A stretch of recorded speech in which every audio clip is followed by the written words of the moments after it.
Jain friend, तो हम बात करेंगे, आप यहाँ पर देख सकते हैं वैदिक सभ्यता, बोले तो वैदिक सिविलाइजेशन, जो कि 1500 से 600 बीसी के अंतर्गत आते हैं, इनका काल है। तो हम लोग पढ़ चुके हैं वैदिक सभ्यता के बारे में, ऋग्वैदिक काल के बारे में। ऋग्वैदिक काल 1000 से 1500 से 1000 के बीच था, ये पढ़ चुके हैं। और यहाँ पर हम लोग पढ़ेंगे उत्तर वैदिक काल, प्री वैदिक, ठीक है, प्री वैदिक पीरियड, जो कि 1000 से 600 बीसी के अंतर्गत आते हैं। तो हम बात करेंगे यहाँ पर उत्तर वैदिक काल के बारे में, राजनीतिक जीवन, सामाजिक जीवन, आर्थिक जीवन और धार्मिक जीवन के बारे में, ठीक है। ये वीडियो होगा आपका पार्ट 3, ठीक है, ये वीडियो पार्ट 3 होगा। और कहीं कोई डाउट हो तो आप लोग कमेंट कर सकते हैं, और जिस भी चीज़ पर आपको वीडियो चाहिए तो आप लोग कमेंट करके बोल सकते हैं, उस पर आपको वीडियो हम बना के डाल देंगे, ठीक है। चलिए बात करते हैं सामाजिक जीवन की। राजनीतिक जीवन की बात किया जाए तो राजनीतिक जीवन बोले तो पॉलिटिकल लाइफ कैसा था, तो 1000 बीसी की बात किया जाए तो उस समय लोहे की खोज हो चुकी थी। लोहे की खोज हो चुकी थी, तो समाज, राजनीतिक हो या सामाजिक हो या आर्थिक हो या धार्मिक हो या सांस्कृतिक हो, सभी में क्रांति आ गया जब लोहे की खोज हो गया, ठीक है ना। तो उससे क्या हो गया, पशुपालन में सहायता हो गया, सहायता मिलने लगा, ठीक है ना, हर काम में सहायता मिलने लगा लोहे से। तो जब लोहे की खोज हो गया तो हर काम में सहायता मिलने लगा, अर्थात संपूर्ण व्यवस्था को प्रभावित किया, जैसे अर्थव्यवस्था हो, राज्य व्यवस्था हो, ठीक है ना, राजनीतिक व्यवस्था हो, अर्थव्यवस्था हो, राजनीतिक व्यवस्था हो, सामाजिक व्यवस्था हो या धार्मिक व्यवस्था हो, ये सभी में क्रांति आ गया लोहे के खोज के बाद। अब बात करते हैं, यहाँ पर आप देख सकते हैं कि जन का आकार बड़ा हो गया, जन का आकार बड़ा हो गया। कैसे, तो आप देख सकते हैं, पहले हम लोग पढ़े थे सिंधु सभ्यता में परिवार का महत्व अधिक था। उस समय ग्राम 20 और जन नहीं थे, उस समय कबीला में लोग रहते थे, कबीला बनाकर रहते थे। लेकिन अब क्या हो गया कि जन का विस्तार हुआ, ये सबसे निम्नतम इकाई था और ये सबसे उच्चतम इकाई था जन।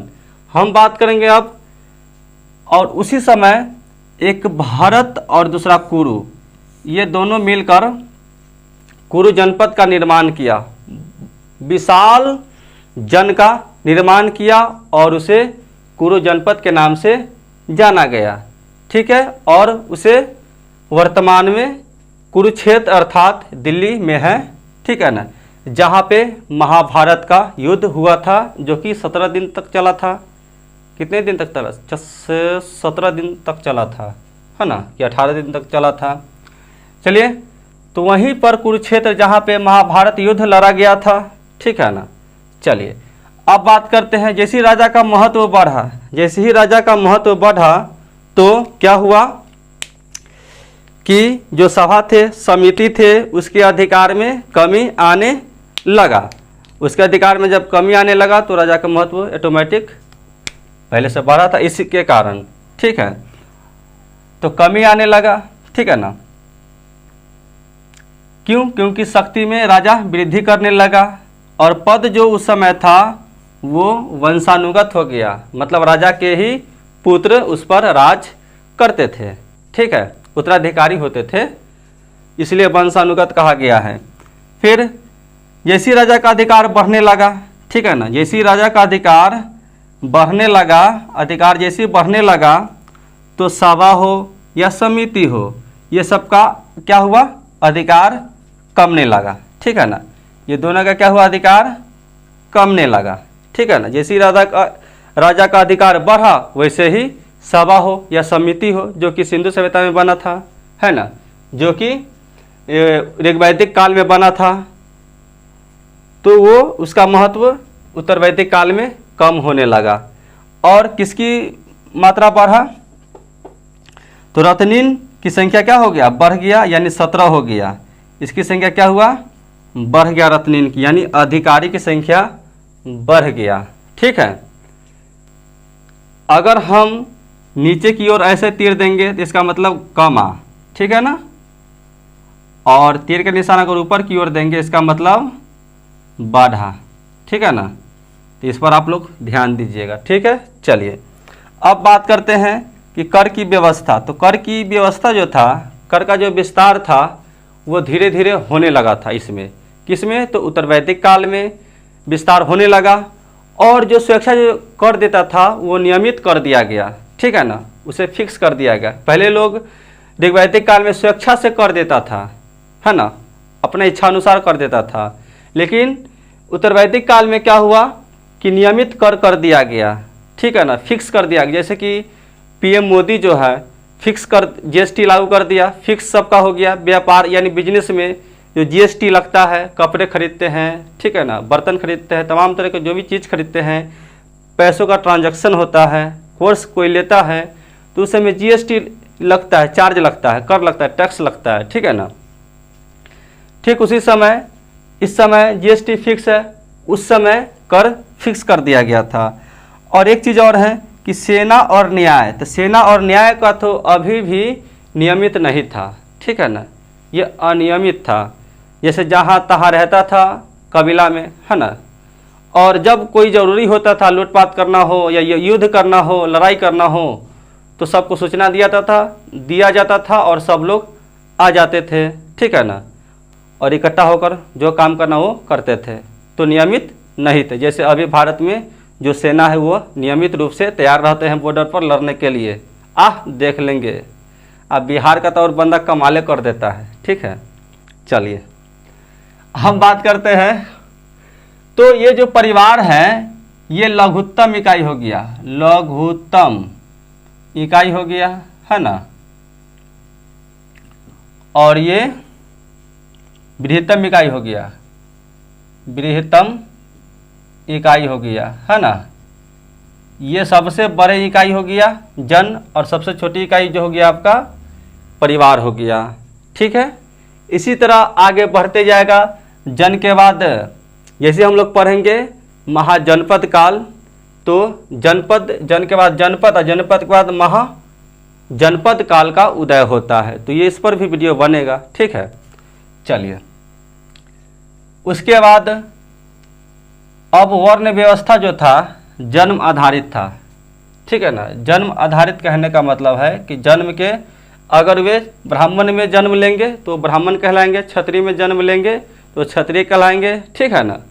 ये कर्म आधारित नहीं था, जन्म आधारित था। अगर वे वैश्य में जन्म लेंगे तो वैश्य कहलाएंगे, ठीक है, और जो क्षुद्र में जन्म लेंगे तो क्षुद्र कहलाएंगे, ठीक है। अर्थात कहने का मतलब कि ब्राह्मण जो थे वो सबसे बड़े कहलाते थे। कैसे, तो इसमें पुजारी लोग आते थे, ठीक है, पढ़े लिखे व्यक्ति आते थे, ठीक है, जो आर्थिक रूप से मजबूत थे वो आते थे, और क्षत्रिय राजा होते थे जो युद्ध लड़ते थे, ठीक है, ये सब आते थे क्षत्रिय में। और वैसे में जैसे व्यापारी जो है व्यापार करते थे, और क्षुद्र में मजदूर, किसान आदि जो छोटे लोग थे वो सब आते थे, ठीक है।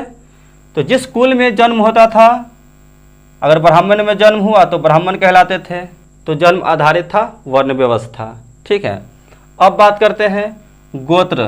तो गोत्र यानी गौ धन एकत्र होना, मतलब गाय का उस समय, इस समय ज़्यादा महत्व था। गाय को लोग अपना धन समझते थे, ठीक है ना, और एकत्र करते थे। अब बात करते हैं कि उत्तर वैदिक काल में आश्रम व्यवस्था शुरू हुआ। आश्रम व्यवस्था शुरू हुआ जैसे ब्रह्मचर्य की शुरुआत हुआ जो 0 से 25 वर्ष तक चला, है ना। अब गृहस्थ शुरुआत हुआ, वानप्रस्थ स्टार्ट हुआ और संन्यास स्टार्ट हुआ। लेकिन इस सबका वर्ष था, जैसे कि ब्रह्मचर्य था वो 0 से लेकर 25 वर्ष तक। गुरुकुल बनाया हुआ था, पहले तो लोग गुरुकुल में पढ़ते थे, ठीक है ना। वहाँ पे 25 वर्ष तक उसका पढ़ाई लिखाई होता था, 25 वर्ष के बाद ही उसका मैरिज होता था। लेकिन आज के डेट में सोच रहा सबका एज कम कर दिया गया है, ठीक है ना। लड़की का 18, लड़का का 21, लेकिन अब मोदी ने 21 लड़का लड़की दोनों का कर दिया है ना। चलिए, और गृहस्थ जो था जीवन वो 25 से 50 वर्ष तक, और इसे सबसे श्रेष्ठ माना गया है। सबसे, ये तीनों जो है ब्रह्मचर्य, वानप्रस्थ और संन्यास, ये तीनों जीवन से सबसे श्रेष्ठ जीवन किसे माना गया? तो गृहस्थ जीवन को माना गया है। गृहस्थ जीवन बिता लिया तो वानप्रस्थ में लोग 50 से 75 वर्ष तक रहते थे। वानप्रस्थ यानी बच्चों को पढ़ाना लिखाना गुरुकुल में जाके, ठीक है। अब सन्यासी जीवन, तो सन्यास बनते थे और वो 75 से 100 वर्ष तक। तो ये जैसे ये काल पूरा होता था तो ये लोग सन्यास के अथी में आ जाते थे जीवन में, और 75 से 100 वर्ष तक अपना ये सन्यासी जीवन व्यतीत करते थे। इसलिए पहले के लोग ज़्यादा समय तक जीते थे, समझ गया ना। और आज के समय जो है बहुत कम गया है, ठीक है। अब 60, 65, 70 तक जाते जाते दम तोड़ देता है, ठीक है। चलिए, अब स्त्री की स्थिति में गिरावट। स्त्री की स्थिति में क्या हुआ? गिरावट आ गया। कैसे गिरावट आ गया? तो हम लोग पढ़े थे कि ऋग्वैदिक काल में सभा हो या समिति, विदत हो, सभा और विदत में स्त्री भाग लेती थी। क्या करती थी? स्त्री भाग लेती थी, है ना, पुरुष के साथ। लेकिन उत्तर वैदिक काल में क्या हुआ कि समिति और विदत जो है में भागीदारी जो है स्त्री की नहीं हुआ, इसलिए स्त्री की स्थिति जो है में गिरावट हुआ या कम गया, ठीक है। और उत्तर वैदिक काल में पर्दा प्रथा, लोग पर्दा लगाते थे, ठीक है ना। दहेज प्रथा आदि की शुरुआत हुआ, ठीक है। जैसे उस समय जो प्रसिद्ध थे मैत्रेयी, गार्गी, कात्यायनी, ये सब जो महिलाएं थी ये प्रसिद्ध थे, ठीक है ना। और दास भोजन, मनोरंजन, विवाह, अनुलोम प्रतिलोम, पासे खेलना, लड़ाई करना, ठीक है ना, तमाम तरह के जो थे मनोरंजन, वो सब नृत्य करना, ये सब होता था, ठीक है। किसमें? तो उत्तर वैदिक काल में। काल कितना है? तो 1000 से 600 BC। तो ये आप लोग को कोई कन्फ्यूजन इसमें तो आप कमेंट कर सकते हैं। अब बात करते हैं आर्थिक जीवन की। आर्थिक जीवन इससे मतलब कैसी थी उत्तर वैदिक काल में लोगों की? तो बात करते हैं कि प्रमुख व्यवसाय था कृषि। कृषि जब लोहा का खोज हो चुका था तो लोग हल का प्रयोग करते थे, है ना, और उसकी सहायता से अपना जुताई उताई करते थे, कृषि करते थे, ठीक है। चलिए, तो लोहे का प्रयोग होने लगा किस में? तो कृषि में। और काटक संहिता में 24 बैलों वाले हल का वर्णन, 6 हो, 8 हो, 12 हो, 16 हो या 24 हो, 24 बैलों का क्या हुआ? वर्णन मिलता है किसमें? तो काटक संहिता में। अब सेकेंड प्रमुख जो है, सेकेंड जो है द्वितीय या दूसरा प्रमुख व्यवसाय जो था इसका पशुपालन था। किसका? तो उत्तर वैदिक काल में। तो पशुपालन जो था ऋग्वैदिक काल में प्रथम स्थान पे था, लेकिन उत्तर वैदिक काल में सेकेंड स्थान पे आ गया और इसका भी विस्तार हुआ, है ना, पशुपालन का, वो सेकेंड स्तर पर। अब बात करते हैं उद्योग या व्यापार। उद्योग यानी इंडस्ट्री और व्यवसाय यानी बिजनेस। जो बिजनेस होता था उसका भी विकास हुआ, ठीक है ना, और लोग विदेशों से भी भारत में आकर अपना, जैसे कि ऐसा हट, लोग विदेशों से आकर अपना भारत में बिजनेस करते थे, ठीक है ना। जैसे तैसे बना देना है ससुराल। तो लोग विदेशों से आकर भारत में क्या करते थे? बिजनेस करते थे, है ना। विदेश से जैसे कि मालदीव हो, श्रीलंका हो, पाकिस्तान हो, अफगानिस्तान हो, ताजिकिस्तान हो, ईरान हो, इराक हो, ठीक है ना, सऊदी अरब हो, अभी ना देश बना है ससुरा के, लेकिन पहले विदेशी कहलाते थे, ठीक है ना। तो विदेश से भी लोग आकर भारत में अपना व्यापार करते थे। जगह न होने के कारण सही से नहीं बना, चलिए कोई बात नहीं है। लेकिन बिजनेस जो था वो विनिमय था, सिक्के का प्रचलन नहीं था। उस समय सिक्के का प्रचलन क्या था? नहीं था, ठीक है। अब बात करते हैं इस काल में आर्थिक प्रगति हुआ। आर्थिक प्रगति के कारण नगरीकरण प्रारंभ हुआ। लोग नगर की तरह अपना जीवन व्यतीत करने लगा, ठीक है। सिंधु घाटी जो था नगरीय सभ्यता था, ठीक है ना। उसी का रूपरेखा तैयार हो गया किसमें, तो उत्तर वैदिक काल में। और नगरीकरण का क्या हुआ, विस्तार होने लगा, प्रारंभ होने लगा। और लोग नगर जैसे होता है ना, नगर निगम अपना होता है, उसी तरह से लोग अपना घर उर बनाकर रहने लगा। ठीक है। अब कुछ प्राचीन नदी है, जैसे बीतस्ता का जो है वर्तमान जो है आधुनिक नाम झेलम है। ठीक है, झेलम है, झेलम नदी। परुष्णी, रावी नदी, परुष्णी क्या है, रावी नदी। सतुतरी, सतलज नदी। आस्किनी, चिनाब नदी। ठीक है ना, चिनाब नदी। और ये जो नदी है, ये जो नदी है ये सिंधु तंत्र है, सिंधु तंत्र की नदी है ना, सिंधु नदी तंत्र है। यानी सिंधु नदी की एक सहायक नदी है झेलम नदी, रावी नदी, सतलज नदी और ब्यास नदी और चिनाब नदी। ठीक है, ये सब जो है नदी सिंधु नदी तंत्र के सहायक नदी है। ठीक है। अब बात करते हैं सदानीरा। सदानीरा जो है आपका ये गंडक नदी है। ठीक है ना, जो कि आप मुजफ्फरपुर जाइएगा तो वहाँ देखिएगा। कुंभा नदी जो है ये काबुल नदी के नाम से अभी वर्तमान में जाना जाता है। और बिपाशा नदी है जिसे ब्यास नदी के नाम से जाना जाता है, जहाँ पे पोरस और सिकंदर में युद्ध हुआ था। ठीक है, चलिए। सरस्वती जो है घाघरा नदी, घग्गर नदी है। ठीक है, तो ये कुछ नदियों का नाम है, प्राचीन नाम है और ये आधुनिक नाम है जो कि एग्जाम में पूछा जाता है, तो इसे आप लोग याद कर लेंगे। ऐसे नदियों का नाम तो ऐसे 15-20 है, लेकिन हम वही नदी यहाँ पर लिए हैं जो एग्जाम में पूछे जाते हैं, और हम पढ़ाएंगे वही, आप पढ़ेंगे वही जो एग्जाम में पूछे जाते हैं। अधिक पढ़ने से क्या फ़ायदा, क्या लाभ। ठीक है ना, चलिए अब बात करते हैं कि इसमें तो उत्तर वैदिक काल में या तो ऋग्वेद तो आपका ऋग्वैदिक काल में था, लेकिन इसमें सामवेद आ गया। ठीक है ना, यजुर्वेद आ गया और अथर्ववेद आ गया। यानी ये तीनों वेद आ गया, उपनिषद हो, ब्राह्मण ग्रंथ हो। ठीक है ना, तो सामवेद, यजुर्वेद, अथर्ववेद, उपनिषद हो, आरण्यक हो, ये तमाम तरह के जो ग्रंथ है ये आपका उत्तर वैदिक काल में आता है। ठीक है, तो जैसे ही अथर्ववेद होगा, अथर्ववेद में क्या होता है, कर्मकांड होता है, यज्ञ होता है।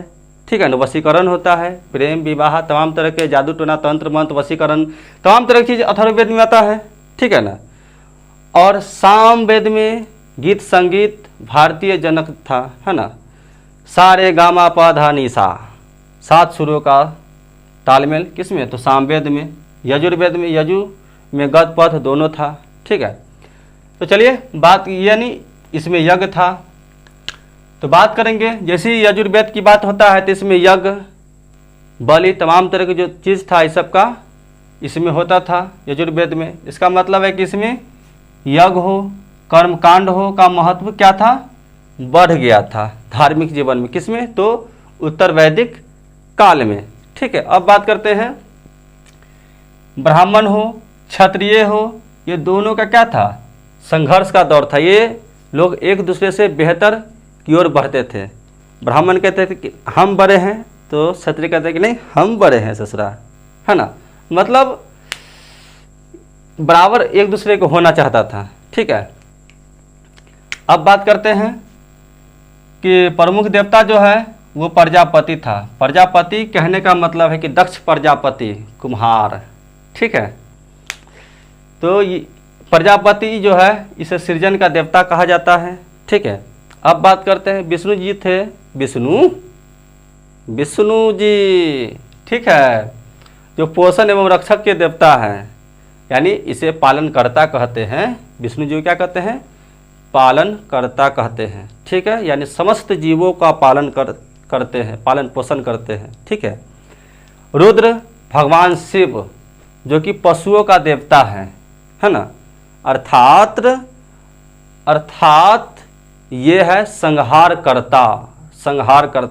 पूरे प्रलय ला देंगे, सृष्टि समाप्त। ठीक है ना। अब बात करते हैं, पूषण जो है एक देवता है, शूद्रों के देवता। यहाँ पर आप देख रहे होंगे क्षुद्र, है ना, यह क्षुद्र है, तो इसका देवता कौन है, तो पूषण है, पूषण है। अब बात करते हैं, उस समय राजस्व यज्ञ होता था, अपने मान सम्मान प्रतिष्ठा बढ़ाने के लिए राजस्व यज्ञ होता था। ठीक है। उसके बाद अश्वमेध यज्ञ, पहले वाजपेयी यज्ञ, शक्ति प्रदर्शन, अपना शक्ति दिखाता था, प्रदर्शन करता था कि हम ये है वो है ससुरा, तो वाजपेयी यज्ञ हो गया। अश्वमेध यज्ञ, राज्य विस्तार, जैसे रामचंद्र जी जब वनवास से लौटे, लंका उनका दहन किए, दहन हो गया, रावण का वध हो गया राम द्वारा, तो वे अपने राज्य लौटे, तो वहाँ पे जब राज्याभिषेक हो गया, ठीक है ना, तो अश्वमेध यज्ञ शुरू हुआ।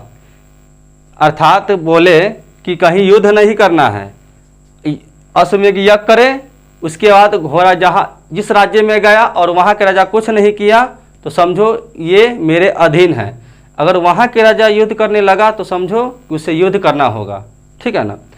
तो ये हो गया अश्वमेध यज्ञ, यानी राज्य का विस्तार, अर्थात सबसे बड़ा राज्य का विस्तार होना चाहिए। अगर कोई राज्य जो है, कोई जनपद है, अगर वो स्वीकार कर लेता है इसको राज्य में अश्वमेध यज्ञ को, तो समझो ये मेरे अधीन। अगर स्वीकार नहीं करता है तो समझो ये मेरे अधीन है, युद्ध के लिए तैयार। ठीक है। इसे और विस्तार से समझा सकते हैं, लेकिन थोड़ा वीडियो लंबा हो जाएगा। यज्ञ में कर्मकांड और बलि की प्रधानता थी। जब यज्ञ होता था, राजस्व यज्ञ हो, वाजपेयी यज्ञ हो, अश्वमेध यज्ञ हो, तो उस समय क्या था कि यज्ञ में कर्मकांड और बलि की प्रधानता थी। और उपनिषदों में निंदा था, इस सब का निंदा किया गया है। उपनिषदों की संख्या कितनी है, 108 है। उपनिषद का मतलब होता है निकट बैठना, है ना। चलिए, तो प्रामाणिक जो है उपनिषद लगभग 12 है। ठीक है। उपनिषद के बारे में हम लोग नहीं पढ़े हैं, लेकिन इसका वीडियो कहिएगा तो बना देंगे। रामायण हो, महाभारत हो, आरण्यक हो, उपनिषद हो, वेदांग हो, वेद हो, तमाम तरफ पर अगर वीडियो चाहिए तो आप लोग कमेंट कीजिए, उस पर वीडियो बना देंगे। फिलहाल ये मेरा प्रयास आपको कैसा लगा लोग बता सकते हैं। ठीक है। तो मोटिवेशन नहीं, शायरी, लव वाला शायरी। ठीक है। चलिए, कि जिससे ज़्यादा मोहब्बत होती है, कि जिससे ज़्यादा मोहब्बत होती है उससे बात कम होती है। जुबान नहीं लड़ती, कि जुबान नहीं लड़ती, उनसे तो अखियाँ लड़ती है, उनसे तो अखियाँ लड़ती हैं। ठीक है। तो सुनो बाबू, ये सब शायरी उरी छोड़ देना है। ठीक है। इंटरटेनमेंट के लिए बोले हैं। ठीक है ना। प्यार मोहब्बत सब धोखा है, प्यार मोहब्बत सब धोखा है, पढ़ाई कर लो अभी मौका है। प्यार करने के लिए तो ससुरा जिंदगी पड़ा हुआ है। ठीक है। जिंदगी पड़ा हुआ है, करियर बना लो, प्यार मोहब्बत करते रहो, कोई बात नहीं। ठीक है ना। चलिए, प्यार मोहब्बत पर भी क्लास मतलब लेंगे, उसका अलग से संडे को संडे हम वीडियो बनाएंगे, लव क्लास। ठीक है। फिलहाल के लिए नेक्स्ट वीडियो में मिलेंगे, जब तक के लिए जय हिंद।